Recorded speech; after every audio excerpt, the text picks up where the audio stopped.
bicara goals, ibarat amplop Halim ini tujuan, ini goals.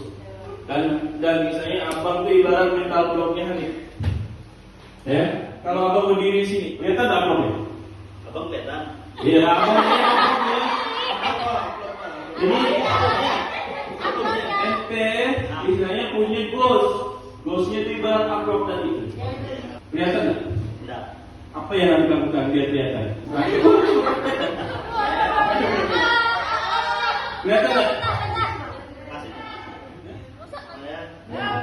Kelihatan? Kelihatan. Untuk mental block dari luar itu kita cukup geser, cukup cari jalan lain, atau meningkatkan atau meningkatkan kapasitas diri kita. Terus upgrade diri, upgrade kapasitas. Itu bisa. Oh, aku masih bisa lihat mimpi.